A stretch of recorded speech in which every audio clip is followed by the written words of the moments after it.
rooted in culture and your window to the stories that matter. From news to lifestyle, we inform, entertain, and uplift. Join Rapid TV on Star Times Channel 176. Nightcom Sat. On Rapid FM, we speak your language from the soulful airwaves of Umuahia to the vibrant culture of Port Harcourt and beyond. More than broadcasters, we're creators, amplifying that voice within with powerful content across TV, radio, and digital. Join us at rbnradiotv.com and all our social media handles. One network, one voice. Rapid Broadcasting Network, RBN, the sound of your city. Rooted in truth, driven by impact.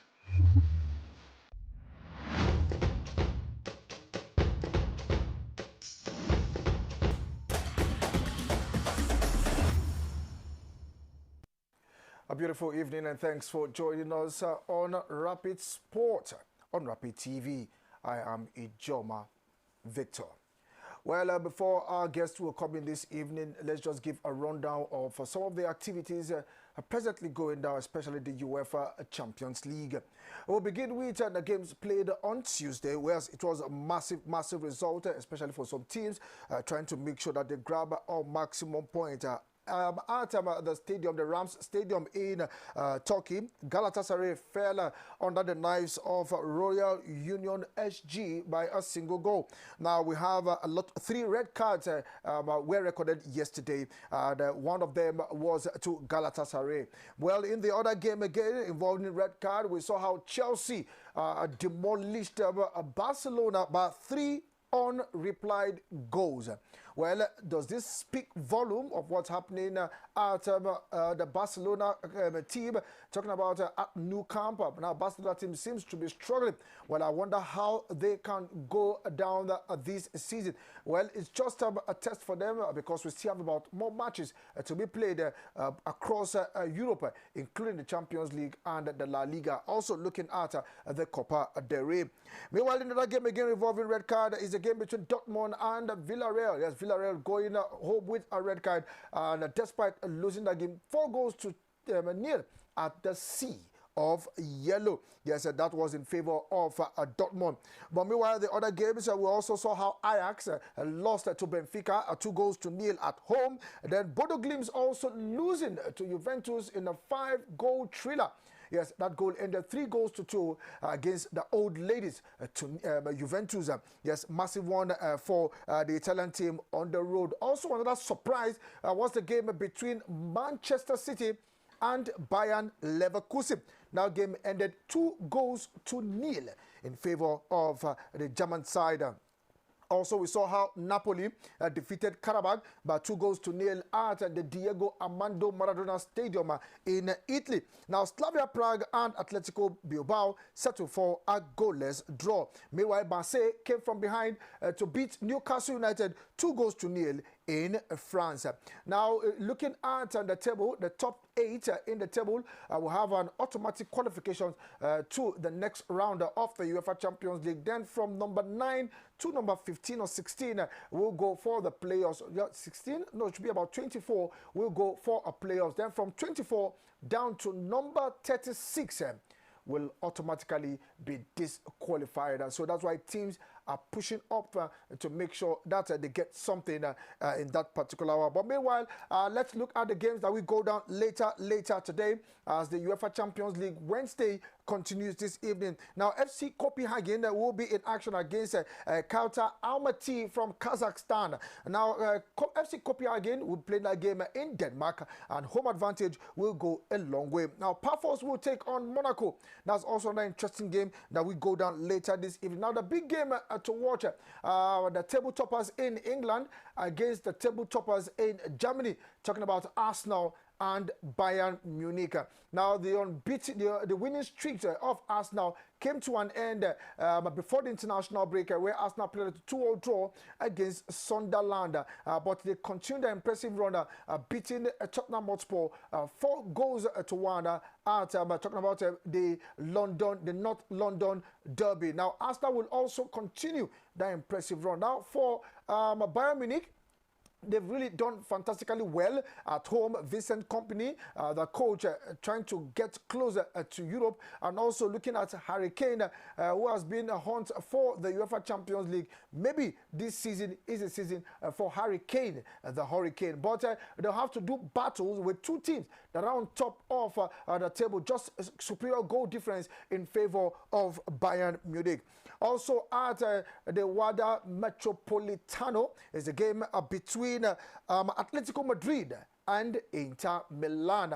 Yes, Diego Simeone's side are doing very well, especially in the Spanish La Liga, trying to get close and hitch. The battle is now becoming a three-horse race in the La Liga between Madrid, Barcelona, and Atletico Madrid. But for the Champions League, it's a total different kettle of fish entirely. Now, in the Champions League, we saw how Diego Simeone's side lost to Arsenal. And hopefully they tend to bounce back from that one when they take on Inter Milan. Well, home advantage, will it go down well for them? Let's see how it pans out. But for Inter Milan also, they have been doing well in the Serie A, and they want to improve that run when they take on Atletico Madrid. And in Germany, it is Eintracht Frankfurt against Ademola Lookman's side. That's talking about Atalanta. Now for the German side, doing well also in the German league, but it's a total different thing when you're playing in the UEFA Champions League. Yes, where champions meet and champions are separated from other champions. So we definitely know who the real champions are. Okay, let's look at the game that we go down in England at the Anfield. It's a game between Liverpool and PSV from Netherlands. Yes, I tend to look at this will be a high-scoring profile. Probably a high-scoring game that we go down later this evening. But that's on paper. They lost a game over the weekend, and they want to come back to that winning ways. Will this also send an slot away, because it seems to be on the verge of being sacked as the coach of Liverpool? This is his second season. His first season, he won the EPL, and he was almost getting closer to the UEFA Champions League. But luck not on his side. So let's see how it pans out later this evening when the dot side PSV travel to Anfield to take on Liverpool. Now in Greece, it is Olympiacos and Real Madrid. Yes, Madrid also struggling, especially in the UEFA Champions League. We'll definitely look at the table. They are indeed struggling in the Champions League, but they are on their way to Greece, and they will lock horns with Olympiacos today. Now, also another big game to look at is the game between PSG and Tottenham Hotspur. Now, these guys met a couple of months back, and it went in favor of Tottenham Hotspur, and they will do everything possible to see how if this will be a revenge for Luis Enrique. And for Tottenham Hotspur, hopefully they want to bounce back from that defeat to Arsenal over the weekend. But the odds are in favor of PSG, who are also looking at retaining the title they won last season. So all eyes will be at Parc des Princes when PSG take on Tottenham Hotspur. And meanwhile, the last game that we go down later today is the game between Sporting CP and Club Brugge. Now, Sporting CP in Portugal will take a welcome Club Brugge from Belgium. Now, if you look at the head-to-head between both teams, it seems to be in favor of Club Brugge, but the odds are in favor of Sporting CP. When this Portuguese side play, they tend to win their own at home. But let's see how Club Brugge will be able to get this one, especially on the road to Portugal. So we look at the table as it stands so that you know where your team will be, how your team is standing. Yes, that's the truth. How your team is standing and how your team will definitely fare. Now, like I said earlier, number 1 and number 8 on the table will have automatic qualification for the next round. From number 9 to number 24 will go for the playoffs. Then from number 25 to number 36, we'll say goodbye to competitions in Europe. You cannot play in the UEFA Champions League and go and play in the Europa League. That format has been cancelled. So once you're out, you are definitely out. You leave the other ones for the other teams to see how they can pull up. Now, looking at the top 8, we see Bayern Munich there and Arsenal. Bayern Munich sitting on top of the table. So it's a battle of number 1 and number 2. Yes, a battle of number 1 and number 2, because both of them are having 4 points, probably 12 points each. They have 100% of their game, and they have 12 points each. And also, Inter Milan have 12 points, also a perfect one. So today will really be a determining factor, especially who will stay on top of the table, and if the boys will be separated from the men. That's exactly what's going to happen between number 1 and number 2. Like I said, Bayern Munich on top of the table will clash against Arsenal. That's the first position on the table and second. Now, a draw will definitely go a long way for both teams. But they tend to be a high-scoring game. When I mean high-scoring, you can see about 2 or 3 more goals in this game, because Munich, we've seen them coming from behind, especially in the German Bundesliga, to also win their game. As for Arsenal, they've been able to see how they can cage their opponent. In short, in the last weeks for Arsenal, Arsenal for the first time, scored a lot of goals, 4 to precise, against Tottenham Hotspur in the London derby. Now, looking at the Arsenal side and looking at a Munich side, we see 2 teams that tend to score more goals in their encounter. So I see this match, they have to cage themselves, they have to open up and other things like that. But good news coming for Arsenal. Victor Gyökeres seems to be very much available. For Gabriel Jesus, well, he will still be on the sideline, still watching and play some kind of game with the junior team of Arsenal. Also, Martinelli and Odega will have their light training yesterday, but it now depends on Mikel Arteta to see how he can put his team together ahead of the game that we go down today at the Emirates Stadium. Meanwhile, also Arteta giving strong warning to his team ahead of this evening's game that they must not be complacent, they must go all out, and victory will definitely be assured. As for Inter Milan also, if they lose today to Atletico Madrid, it might drop them down the pecking order, or probably they will still remain in the same position. That is if they lost to, what's the team again? If they actually lost to Atletico Madrid, yeah, we see them winning that one. Then also for Dortmund and Chelsea are in 4th and 5th position respectively. Yes, Dortmund and Chelsea are on 5th position respectively. So they've played more games than the top 3 teams. But let's see how it pans out. Let's go for this quick break, and when we return, definitely we'll see how we can continue our discussion for this evening. Don't go nowhere. This is Rapid Sport on Rapid TV.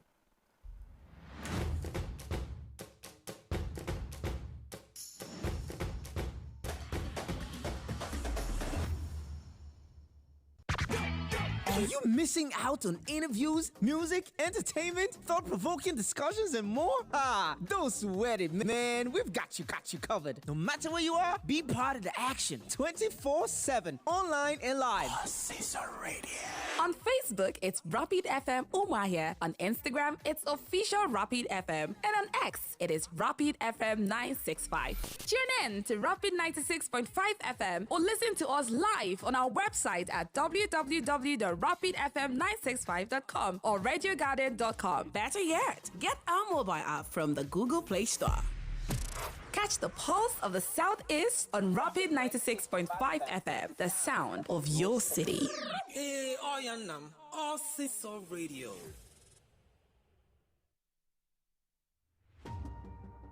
Meet the men and women shaping the future of Nigeria.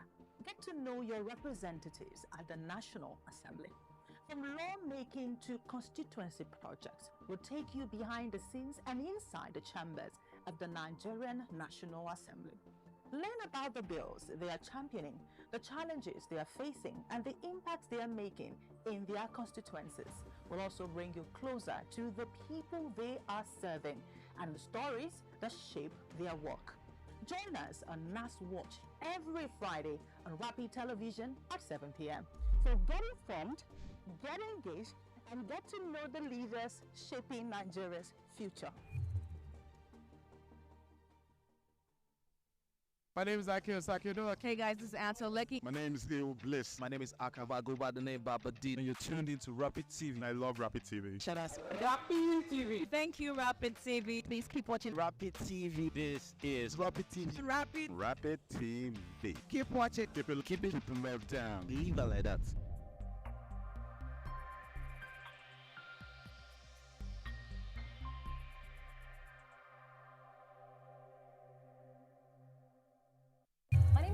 Joseph. Name is Martha Alu. My name is Victor Arke. My name is Divine Alex. My name is Esther Ben. My name is Arthur James Bruce. My name is Godwin Sunday. I am Ijoma Victor. My name is Cynthia Agbo. Josephine Bitru. I bet you already know that this is Rapid Television.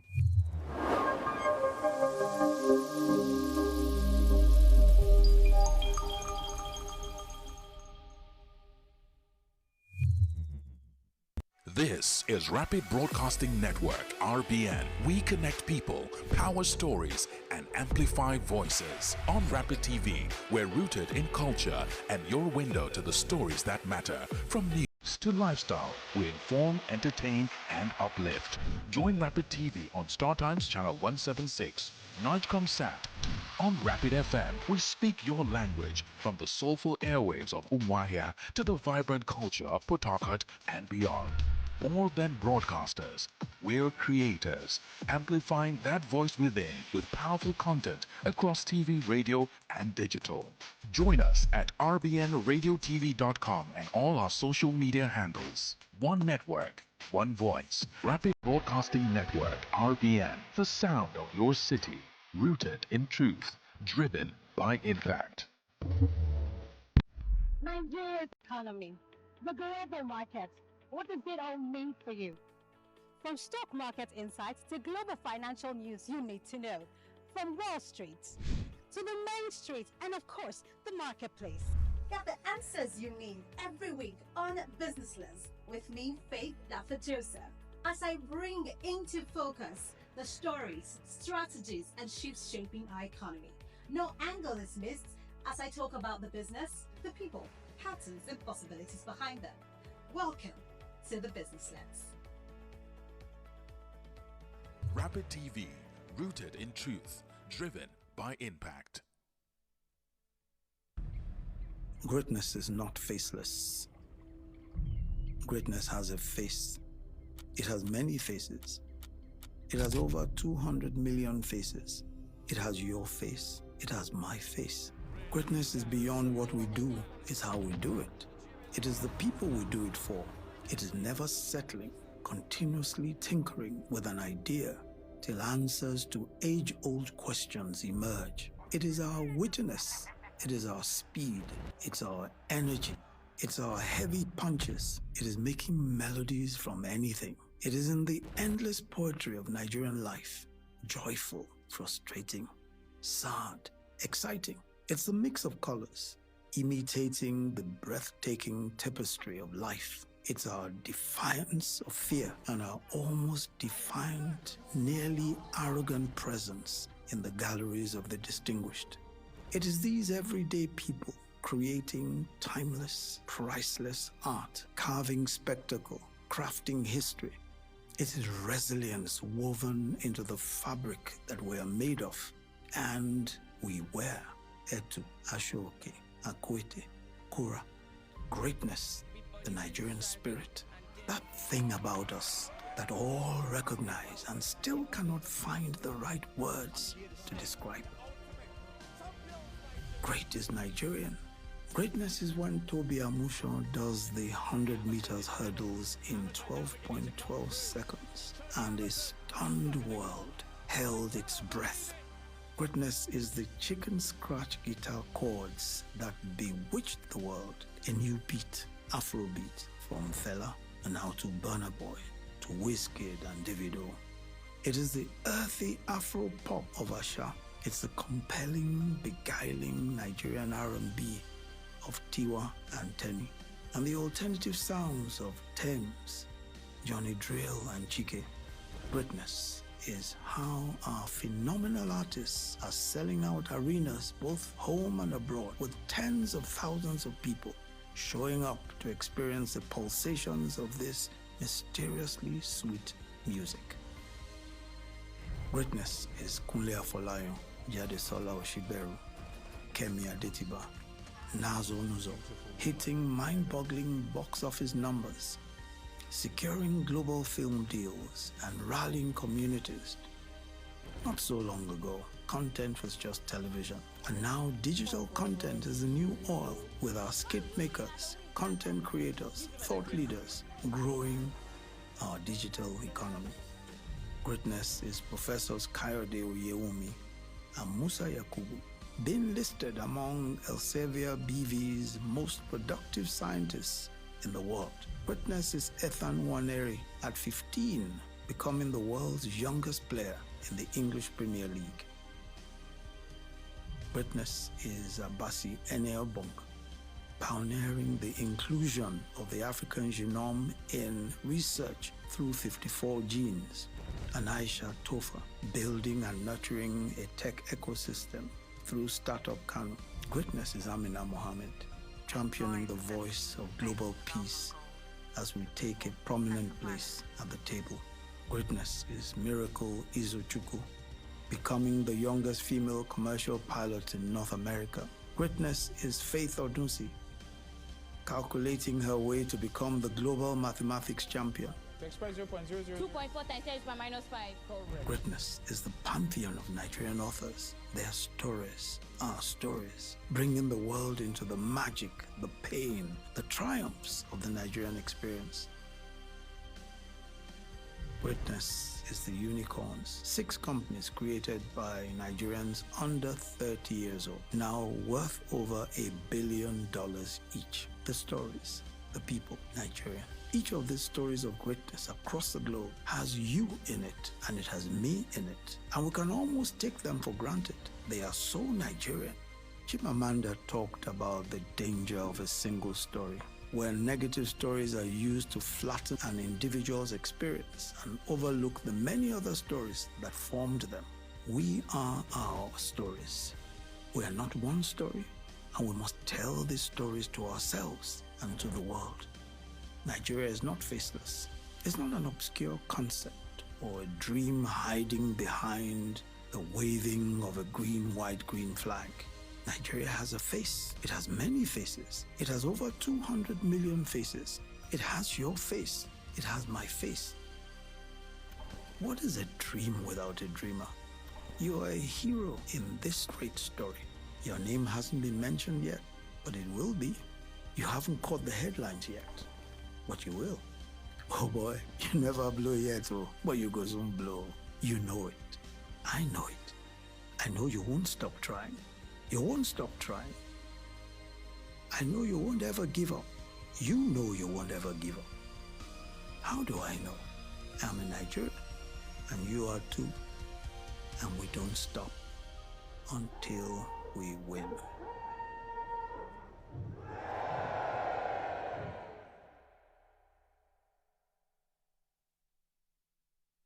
My name is Akio Sakido. Hey guys, this is Anto Lecky. My name is Theo Bliss. My name is Akava, go by the name Baba D. And you're tuned into Rapid TV. And I love Rapid TV. Shut us. Rapid TV. Thank you, Rapid TV. Please keep watching Rapid TV. This is Rapid TV.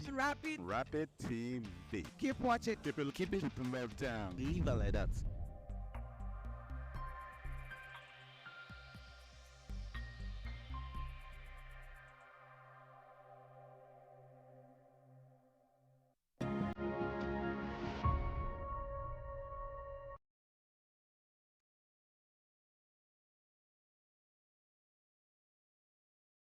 In a small village in South Africa in 1980, a boy was born who would one day inspire the world.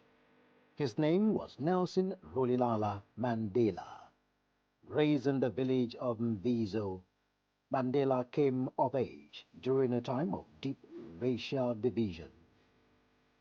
Apartheid, a system of brutal racial segregation, would come to define his country's politics and his life's mission. Mandela studied law and joined the African National Congress, fighting to dismantle apartheid through peaceful resistance and later through armed struggle when peace was met with violence. In 1964, Mandela was sentenced to life in prison.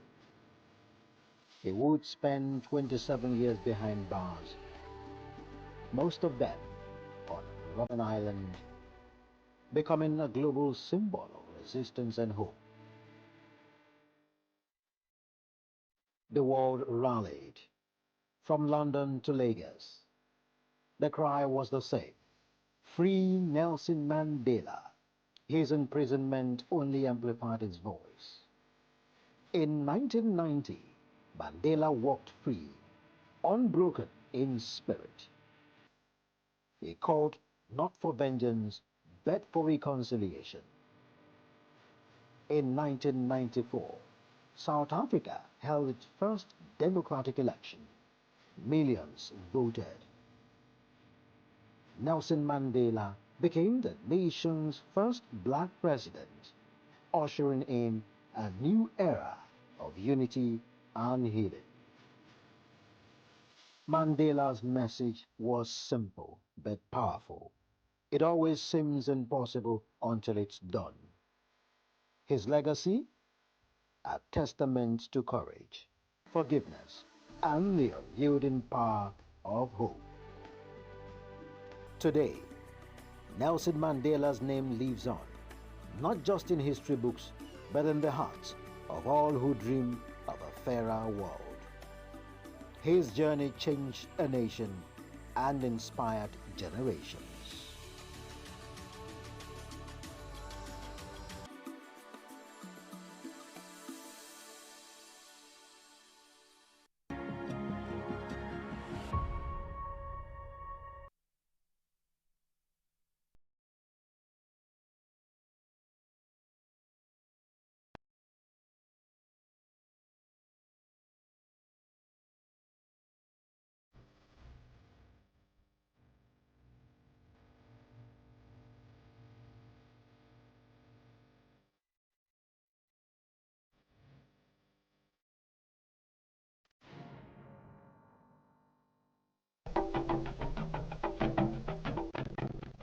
Fumilayo Ransom Kuti.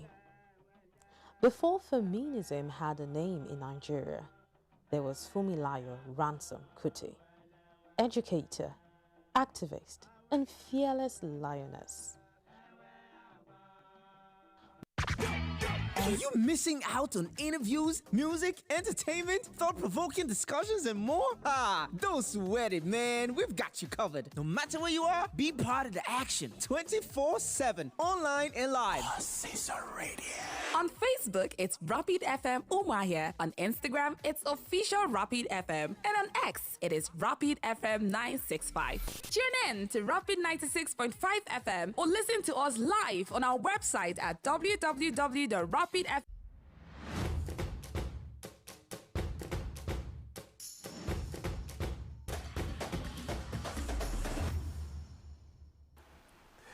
Okay, glad to know you're still there. It is still Rapid Sport on Rapid TV, and I am Ijoma Victor.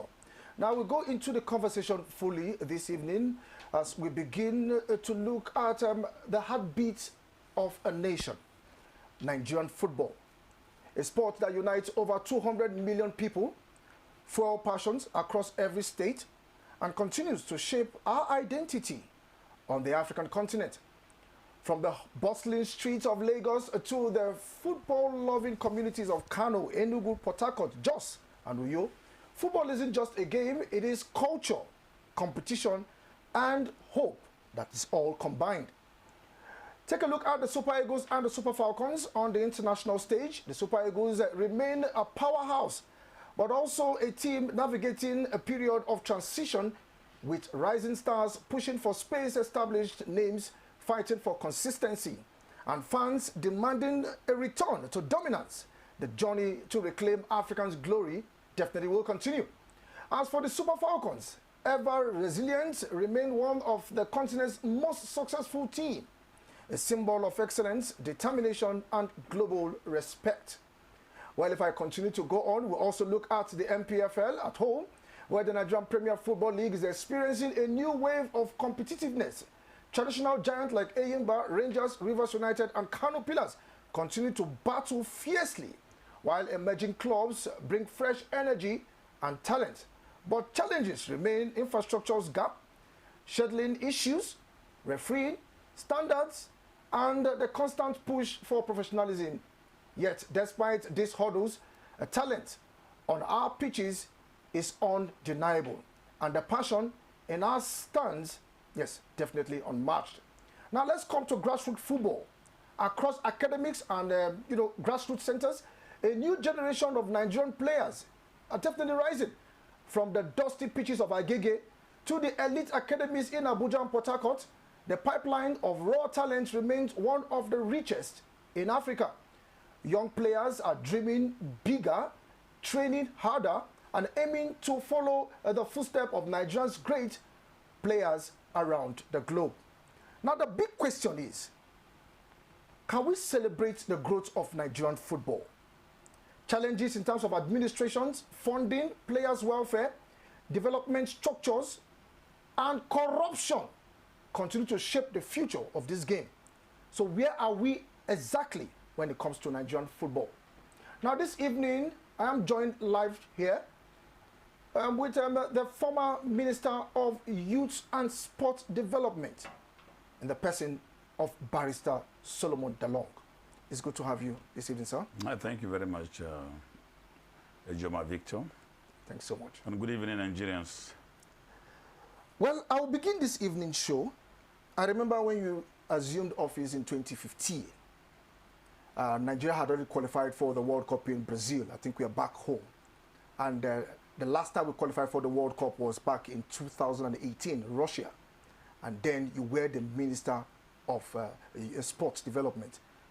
What is different then that Nigeria qualified, and what is different now that we cannot qualify for the second World Cup back to back? Well, sport administration is something that you need a leader who has determination, who has passion, and also understands the dynamics of the sports architecture. There is so much clamoring for professionalism in terms of sports administration. Far, far, far from it. It's not about professionalism, because it's administrative. And if you do not have that administrative skill, you have the determination, and you have passion, you're not going to make any serious progress. When I came in, I had the determination to succeed. I was determined to ruffle shoulders, to dance on big toes, and damn the consequences, and even shut my ears from the very noisy and chaotic media propaganda. And so I took an identity that was looking unassuming and not quite admirable. So many looked at me as somebody who didn't know anything, and that was quite pleasurable for me. And so evil were planned in my presence, because Azuma was a daft. And that was why I was able to successfully overrun them and did what I did in sports, because I knew the environment before I went into it. Now, you talked about knowing the environment. Let's look at back in Mali 2002, where you were one of the delegates. And you made mention of your experience with what happened with players, the officials of the Glass House, and players battling. You made mention of Sunday Ulisse and others. What really happened back in 2002 en route to Mali? And when I was young, I played football. And I had, I was a goalkeeper also, and I played number 7 very well. But that was then as a young person. I had a name called Small Pepe. So that means you have the speed. Yeah, so because if it were now, I could have gone professional and even be one of the big names in Nigeria. But then, it was just something of fun. And so, many thought that it was only my appointment as a minister that introduced me to sports. And I was also a very good athlete. I hardly could have somebody who would beat me then in 1,500 meters. So I'm not a stranger per se to the sports architecture. But because, I mean, we had sports during our own time when sport was just fun. The highest reward is you are rewarded with glucose and chewing gum, and then celebrated. So when I was working with Chief Solomon Lar, he nominated me as one of the federal government delegation to Mali in 2002. And that was the first time I had a first-hand experience with the cabal in Nigerian Football Federation. As a member of the delegation, we were told what we were entitled to $5,000 then. But when we arrived in Mali, the highest we got from the Ministry and Nigerian Football Federation was $200.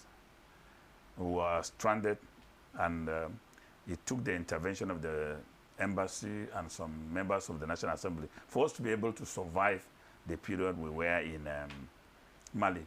But where we were in the hotel, the late minister, Aku, in his hotel room, we could see how bags of dollars were taken in and out. The players were also camped in that hotel. So suddenly, I walked down one day and I met Olise and some of the players at the lobby complaining bitterly. It was then I knew that professional players have even a retinue of age. Retinue, PA, all these, Maswa, and they had all of them, and they sustained them.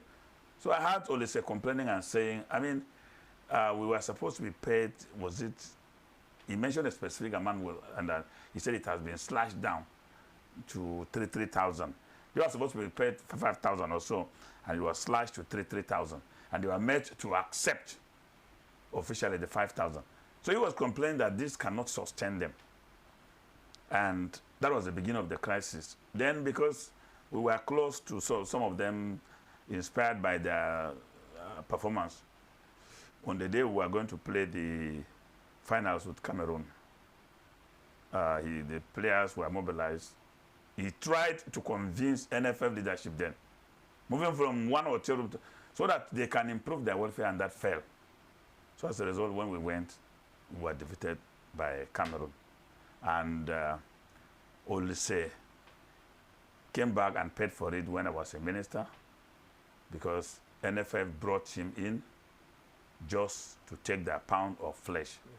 So they never allow him control of the team. He kept complaining to me, and I said, you see, NFF is a sanctuary of cabal, and they have FIFA backing them. Very good. So if I call them now for a meeting, the next thing they get out here, they will tell the media the minister is trying to intervene. And you know, because of this, my khaki dress, so hated by the media, they will escalate, oh, that daft, this and that. So this was what happened. And they frustrated Olise to the extent that they had to throw the towel and abandon Nigerian football somewhere in Italy or so. Okay, you've talked about the NFF. Now let's go straight to the glass house, because I know definitely you've had this interaction with them. You made a stunning revelation in your article after we were thrown out of the World Cup, if I will use that, about a cleaner you met. Because I kept looking at that. You met a cleaner who was giving you details of what is happening in the glass house. Yeah. You know, in Nigeria, big people assume that nobody knew what they are doing. But the best people who knew everything you are doing are the common people around you. So when I was appointed a minister, there was a cleaner who came to me. He said he wanted to see me. And typical of my way of doing things, because I am more accessible to the common people than the well-to-do. So I allowed him, he came in. And then he told me, he said, my son, congratulations. I said, thank you, Abba. Said, I came to advise you. I said, what was the advice? He said, did I know that in Nigeria, we work for failure more than success? And that was a paradox I could not unravel easily. I said, Baba, I didn't understand what you were saying. He said, no. in football specifically, we work for failure because more than success, because failure is more profitable. So he took time to now explain the theories to me. Now look, the budget of a tournament is from group stage to finals. All the allowances of players, their bonuses are embedded in the budget. And for the administrators of football, if Nigeria crash at the group stage, there will be more money for them to share. So, sorry, Honorable. So that, are you eventually saying that that money that is kept, immediately it's gone? That means if you come back home, if you crash up the group stage, what happens to that money? You know, I always like to speak with references so that people understood what I'm saying. Now, this advice he gave, I listened to him attentively. But I didn't believe what he was saying because I'm a very empirical person. So I wanted to see how that which he suggested would be proof. And of course, along the line, it emerged. But the final confirmation came when we went to Russia for the World Cup.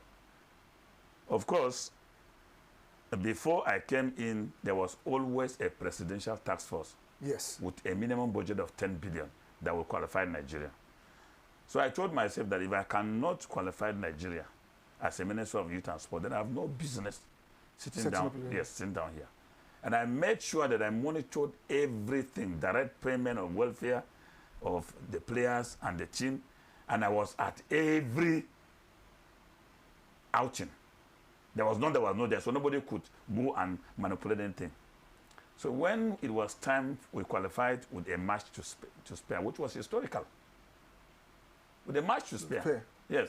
Even when we went for the final in Algeria, NFA fielded a player who had a yellow card. And the 3 goals we made was cancelled.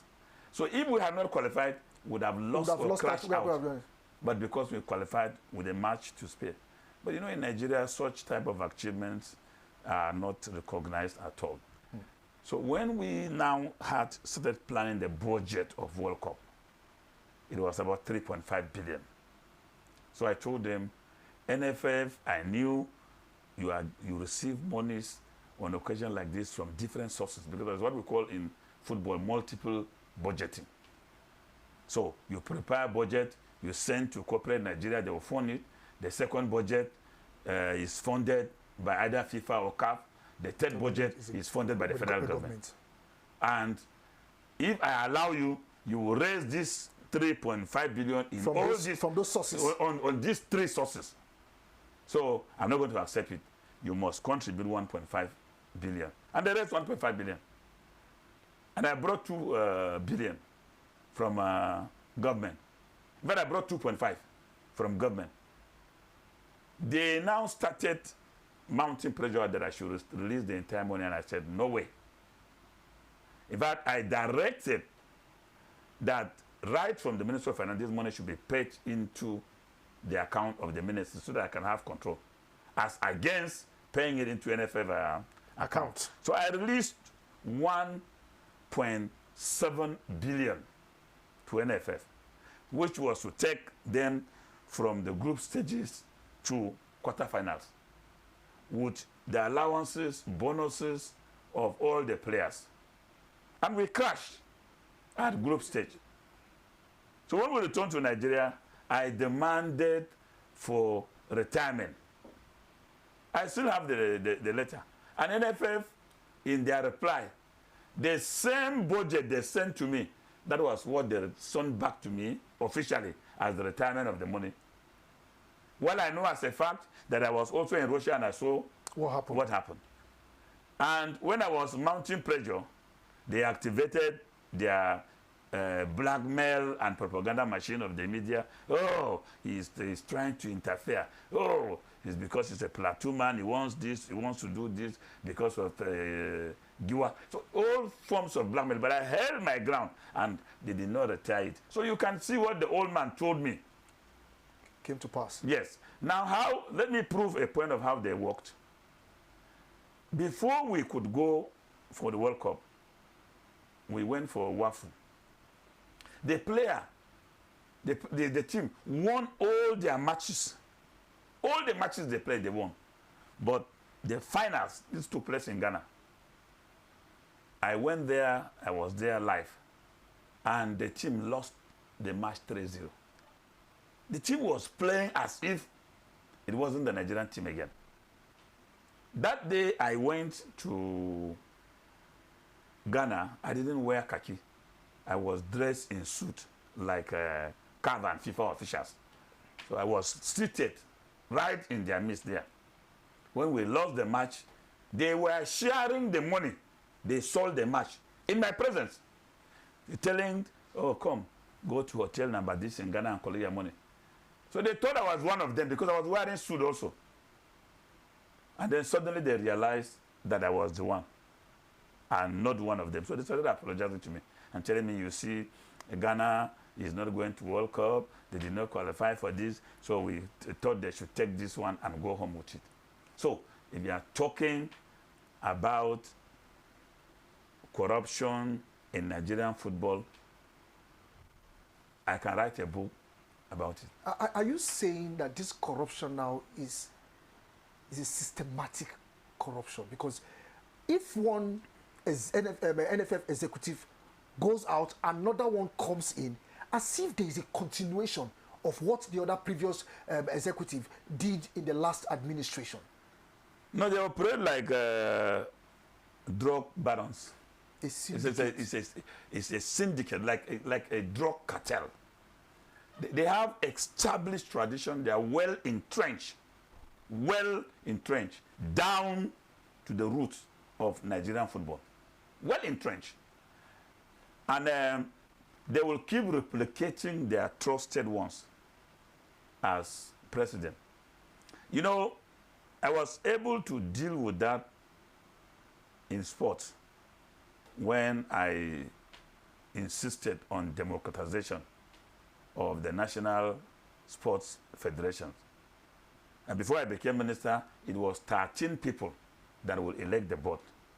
And of those 13 people, the minister has like 5 of them. He nominates 5. So all he needed was to just bribe 1 or 2 people and they'll produce president. So when I came in, I said, no, I sacrificed everything and insisted on democracy. And I enlarged the electoral college from 13 to 50 so that it becomes impossible for anybody to just go and come with small dollars. So you need a heavy bribe to be able to bribe and win. And I also introduced reforms that prevented anybody from staying in office beyond 2 terms, at least a minimum of 2 terms or 3. Okay, sir. Now let's look at the technical committee that you appointed. You appointed former NFA chairman Abdul Mumuni was also part of that, and their discovery, was it fully implemented or was it frustrated? Well, those great Nigerians did a wonderful job. What I did was to bring anybody who had any relationship with football administration in Nigeria who was living. I assembled all of them into a committee and told them to investigate the challenges of Nigerian football. Why is it that the issue of welfare and technical crew team will always be a recurrent decimal? Why would Nigerian team always be demonstrating or protesting before they get justice? Why is it that the election of the president of NFF is more than the election of president of Nigeria? Where dollars fly. I raised a lot of interrogatories for them. They did a good job and came back and told me, Sam, the level of rot, because each of them had experience. They were there, and they knew it was not as bad as it is now. So they came with the conclusion that, look, if you will want to save Nigerian football, we will recommend for Nigeria to excuse itself from international football. Is that possible, sir? For 6 months. Cameroon did it. South Africa did it. It's possible. The South African football went down such that even a primary school team can defeat them because of corruption. So they have to excuse themselves for 6 months. Reorganize. I remember when President Goodluck Jonathan wanted to bring up a way that we can suspend ourselves from international competition and repair, what's happening in Nigerian football. But Nigerians mainly cried foul towards that particular one. So that's why I asked if this will still be possible. Well, Nigerians cried foul because they have not lost so many people from high blood pressure as a result of the failure of performance of the Super Eagles. The Super Eagles is a team that is so much loved by Nigerians. This, our inability to qualify this time, if we take statistics of people that died, there are many, from heart failure. So, it is in the interest of our well-being as a country to look at this issue, because the issue of football administration and banditry is the same now. It's the way football is existential threat to national security of Nigeria. That is how this banditry.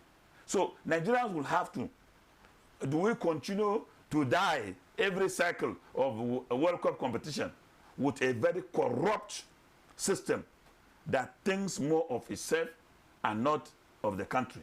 And you see, this cabal has planted themselves up to FIFA. Yes. Yes.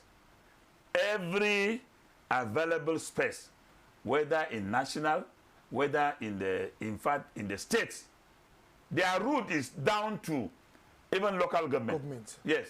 They have the from local FAs. Yes, the local government FA to the states, to national, to CAF, to FIFA. So they've lined up like this Trans-Sahara routes of drug trafficking, which you come through Ghana, Nigeria, you cycle to Nigeria, and then you go to Libya and enter Europe. That is how these people have aligned themselves. So if you don't have a government that is determined to deal with it, because once government is determined, it's the Cameroonian government that was determined, and it got involved and called FIFA and said, look, we are excusing ourselves. Because if you don't listen to the government, where will you play? Okay. They own the infrastructure, they own security. So how are you going to do football? So you must listen to them. So time is really not our friend, because it's really fast spent. At least they've given me the grace of almost about 4 minutes. But your last word, because I would really love that you really come back to the studio, because you have a lot to really tell Nigeria. Because Nigeria must know the truth of what's happening to our football. Because if we know the truth of what's happening to our football, then we'll be able to have ourselves and go have a rethink of really what to do next time. Probably your last word. My last word is that football is something that we love as a country. But President Bola Ahmed Tinubu must develop the political will to deal with what is happening in sports, not only football. Most of these officials that are marauding the space have on their necks allegations of heavy corruption. When I was a minister, FIFA implicated them in an audit. And I wrote to EFCC. EFCC investigated and discovered that I was complaining about $2.5 million. And EFCC ended up inducting 4 of these officials who are being recycled today for misappropriating 11 billion between 2014 and 2016. These people are still holding strategic position in sports. So how serious is President Tinubu telling us that he wants to reform sports? How can you fight armed robbery by appointing robbers as judges of the armed robbery tribunal? They will free all the armed robbers and send innocent people to be executed. Thank you very much, Barrister Solomon Dalong, former Minister of Youth and Sport. bringing up a lot to the public space and what's happening in Nigerian football. Well, like I said, time is not our friend. This is where we'll definitely blow the final whistle on the show this evening. Hopefully, we will plead and really ask Barrister Solomon to really return back to the studio to throw more light with what's happening in Nigerian football. Thank you very much, sir, for coming around. It's a pleasure inviting me here. I will come anytime you invite me once again. Truly appreciate you. And that's a wrap on the show this evening. I still remain Ijoma Victor. Do have yourself a wonderful evening ahead.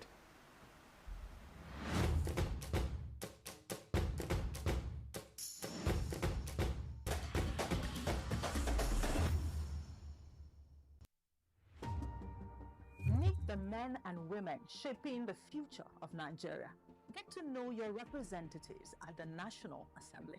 From lawmaking to constituency projects, we'll take you behind the scenes and inside the chambers of the Nigerian National Assembly. Learn about the bills they are championing, the challenges they are facing, and the impacts they are making in their constituencies. We'll also bring you closer to the people they are serving and the stories that shape their work. Join us on NAS Watch every Friday on Rapid Television at 7 p.m. So get informed, get engaged, and get to know the leaders shaping Nigeria's future.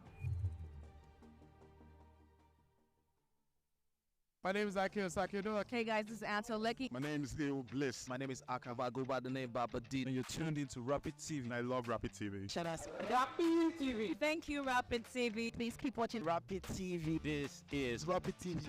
Rapid TV. Keep watching. Keep it down. Leave it like that.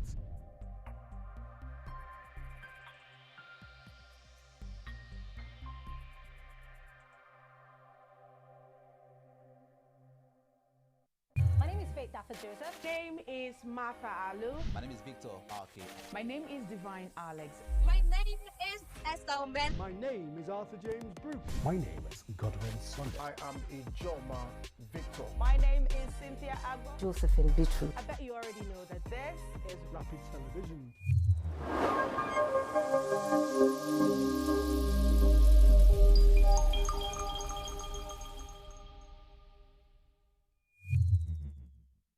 This is Rapid Broadcasting Network, RBN. We connect people, power stories, and amplify voices. On Rapid TV, we're rooted in culture and your window to the stories that matter. From news to lifestyle, we inform, entertain, and uplift. Join Rapid TV on StarTimes Channel 176, Nigecom Sat. On Rapid FM, we speak your language from the soulful airwaves of Umuahia to the vibrant culture of Port Harcourt and beyond. More than broadcasters, we're creators, amplifying that voice within with powerful content across TV, radio, and digital. Join us at rbnradiotv.com and all our social media handles. One network, one voice. Rapid Broadcasting Network, RBN, the sound of your city, rooted in truth, driven by impact. Nigeria's economy. The